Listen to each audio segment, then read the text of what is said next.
আসসালামু আলাইকুম সম্মানিত ভিউয়ার্স, আমি নিজাম ডামার পক্ষ থেকে আজকে আমাদের গন্তব্য হলো সুনামগঞ্জ জেলার একটি ঐতিহ্যবাহী গ্রাম মৌলিনগর। জামালগঞ্জ উপজেলার ভীমখালী ইউনিয়নের একটি প্রত্যন্ত অঞ্চলে অবস্থিত মৌলিনগর গ্রাম একটি আদর্শ গ্রাম।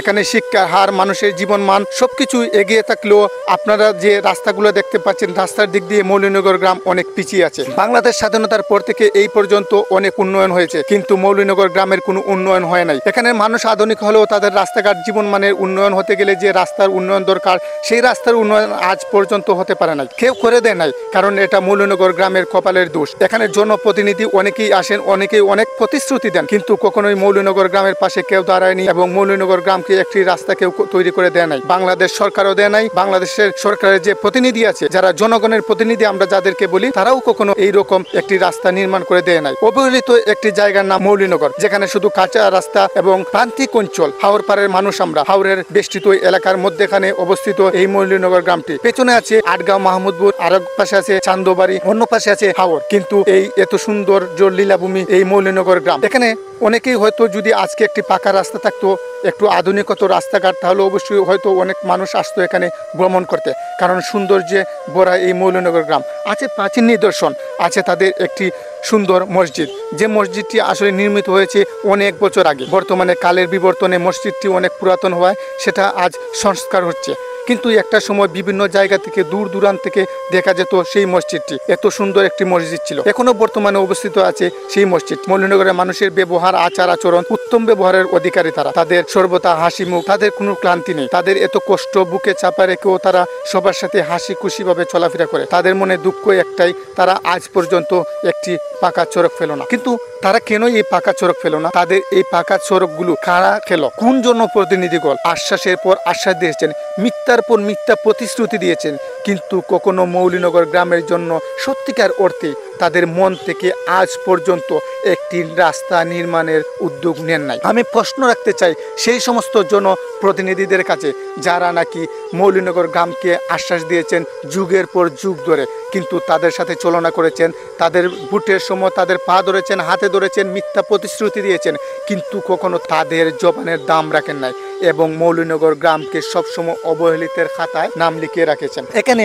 অসংখ্য ছাত্রছাত্রী আছেন, তাদেরকে 2-3 কিলোমিটার দূর অষ্টগ্রাম আলিয়া মাদ্রাসায় যেতে হয়। এখানে জামালগঞ্জ কলেজ, এই যে শিক্ষা প্রতিষ্ঠানগুলো, সেখানে যেতে হলে এখানকার মৌলিনগর গ্রামের ছাত্রীদেরকে অনেক কষ্ট করতে হয়। যদি বর্ষাকাল হয়, ঘন্টার পর ঘন্টা নৌকার জন্য দাঁড়িয়ে থাকতে হয়। আর যদি পানি কমে যায়, নৌকা না চলে, তাহলে তাদেরকে অনেক কষ্ট করে পানি কাদার মধ্য দিয়ে ভিজে অনেক কষ্ট করে তাদের জীবন প্রবাহ চালিয়ে তারা শিক্ষা প্রতিষ্ঠানে গিয়ে লেখাপড়া করতে হয়। কেন আজকে তারা বঞ্চিত হবে? কেন এই আধুনিক সমাজে এসে, এই আধুনিক বাংলাদেশে এসে কেন তাদেরকে এইরকম কষ্ট স্বীকার করতে হবে? কই, আমরা তো এরকম কষ্ট স্বীকার করতেছি না। শহরের মানুষ যারা আছেন তারা তো ঠিকই সব ধরনের সুযোগ সুবিধা পাচ্ছেন, তাহলে কেন এই মৌলিনগর গ্রাম আজও অবহেলিত আছে? আমি জবাব চাইব আমাদের জামালগঞ্জ উপজেলার যারা জনপ্রতিনিধি আছেন, তাদের কাছে আমি জবাব চাই, আজ পর্যন্ত কোন কারণে, কার ইঙ্গিতে, কেন আজ পর্যন্ত মৌলিনগর গ্রামে কোনো রাস্তা নির্মাণ হয় নাই? এত একটি প্রাচীন গ্রাম, এখানে জনবসতি আছে,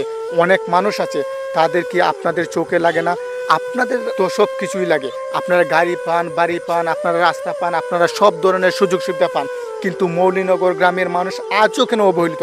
কেন আজও তারা তাদের ন্যায্য অধিকার পাচ্ছে না? কেন তারা একটি রাস্তা পাচ্ছে না? এই মৌলিনগর গ্রামে যদি কেউ অসুস্থ হয়, তাহলে তারা একটি হাসপাতালে যাওয়ার জন্য যদি 1 ঘন্টার প্রয়োজন হয়, সাধারণত মৌলিনগর গ্রাম থেকে যেতে হলে 3 ঘন্টা অপেক্ষা করতে হয়। কারণ হলো সময় মতো যোগাযোগ ব্যবস্থা নেই।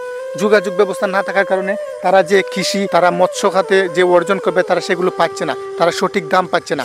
তারা মাছ ধরছে কিন্তু সঠিক দাম পাচ্ছে না যাতায়াত ব্যবস্থার কারণে।